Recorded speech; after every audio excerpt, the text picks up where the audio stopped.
What if I told you that your pursuit of excellence is actually the reason you're stuck? You've been told your whole life that having high standards is a virtue, that perfectionism shows dedication, that it separates the committed from the lazy. But here's what nobody talks about. Perfectionism isn't about excellence at all. It's about fear wearing a mask of virtue. Think about it. How many projects are sitting unfinished on your desk right now? How many ideas have you shelved because they weren't ready yet? How many times have you spent hours tweaking something that was already good enough, while other opportunities slipped by? The uncomfortable truth is that perfectionism isn't making you better. It's making you invisible.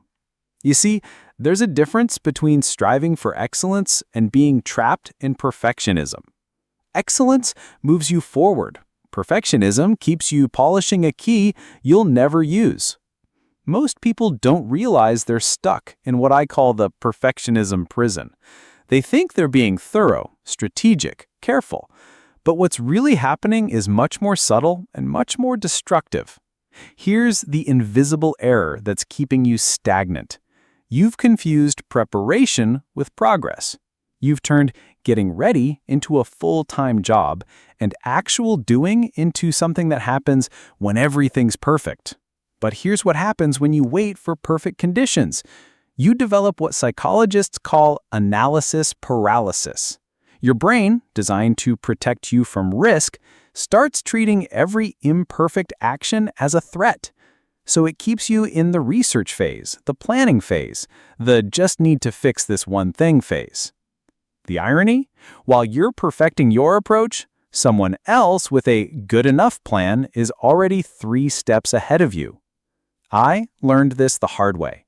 I spent 2 years perfecting a business plan, researching every angle, creating detailed spreadsheets, waiting for the perfect moment to launch. Meanwhile, my friend started her business with a simple website and a basic service. By the time I felt ready, she was already profitable and had learned more from real customers than I had from all my research. That's when I realized something crucial. Perfectionism isn't about achieving quality, it's about avoiding judgment. When you keep something in draft mode forever, nobody can criticize it.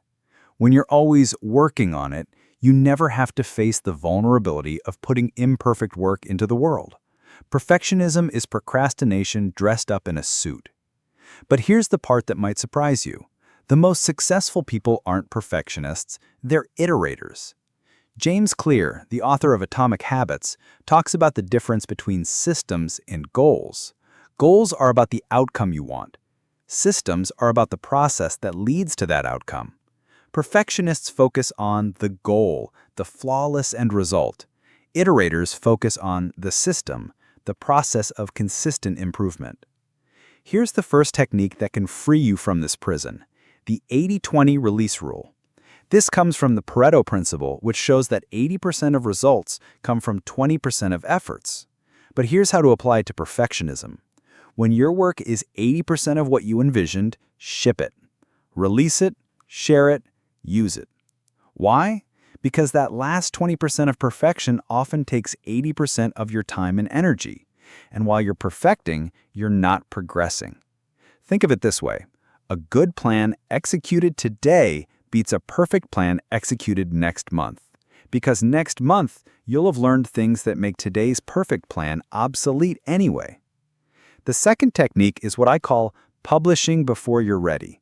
This isn't about being reckless. It's about understanding that feedback from the real world is worth more than endless internal revision. Here's how it works. Set a deadline for sharing your work that feels slightly uncomfortable. Not impossible, but uncomfortable. Then honor that deadline no matter what. Send the email, post the content, launch the project, apply for the position. You'll be amazed at how quickly you can solve problems when you have real feedback instead of imaginary concerns. I remember a client who spent 6 months perfecting a presentation for a potential investor. 6 months of tweaking slides, rehearsing, second-guessing every word. When he finally presented, the investor said, "This is interesting, but I was actually hoping to see something more focused on the financial projections." All those months of perfecting, and the investor wanted something completely different. That's the cruel irony of perfectionism. It protects you from the wrong thing. It protects you from judgment on work that might not even matter. Meanwhile, it exposes you to the real danger, irrelevance. You see, perfectionism operates on a false premise. It assumes that if you just get everything right, you'll avoid criticism, failure, or rejection. But the world doesn't work that way. The world rewards action, iteration, and adaptation. It rewards people who are willing to be wrong in service of eventually being right. There's a story about a pottery class that perfectly illustrates this. The teacher divided students into two groups. Group A would be graded on the quality of one perfect pot. Group B would be graded on the quantity of pots they produced. At the end of the semester, something surprising happened. Group B, focused on quantity, produced not only more pots, but also higher quality pots than Group A. Why? Because while Group A was theorizing about perfect pots, Group B was learning from their mistakes. Every imperfect pot taught them something. Every failure was data. Every iteration was improvement. This is what perfectionism steals from you, the learning that comes from doing. But here's what's really happening in your brain when you're stuck in perfectionism mode. Your amygdala, the part of your brain responsible for detecting threats, starts treating imperfection as danger. It floods your system with stress hormones every time you consider releasing something that's not perfect. Your rational mind knows it's just a project, but your ancient brain thinks your survival depends on getting it right. This is why willpower alone doesn't work against perfectionism. You're not fighting laziness or lack of motivation. You're fighting millions of years of evolution telling you that making a mistake could be fatal. So how do you retrain your brain?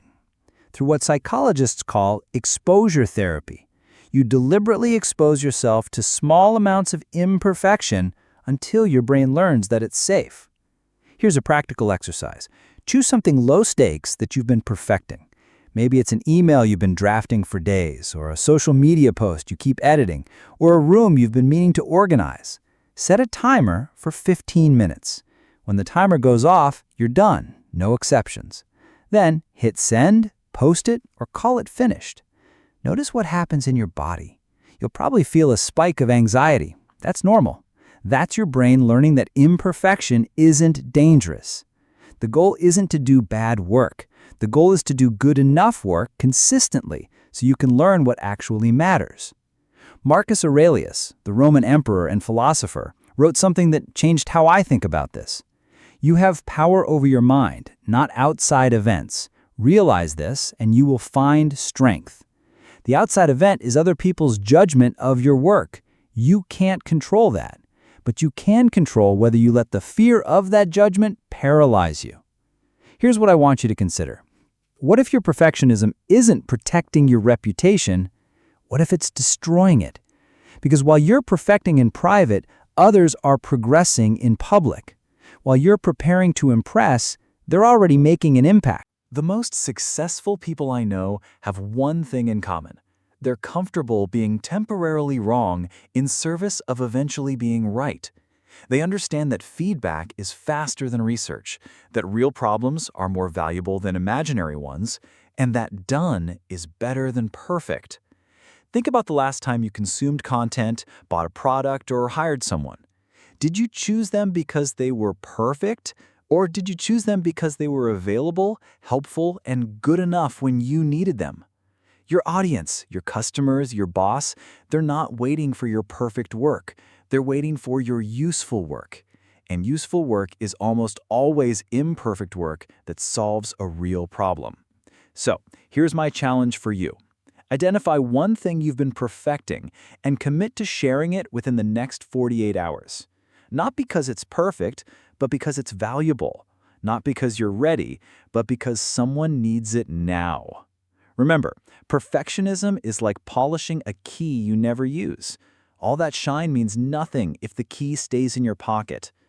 What if the thing you're afraid to share imperfectly is exactly what someone else needs to hear today?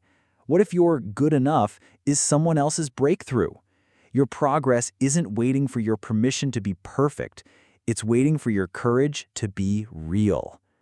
Comment below and tell me, what's one thing you've been perfecting that you're ready to share? Let's break out of this prison together.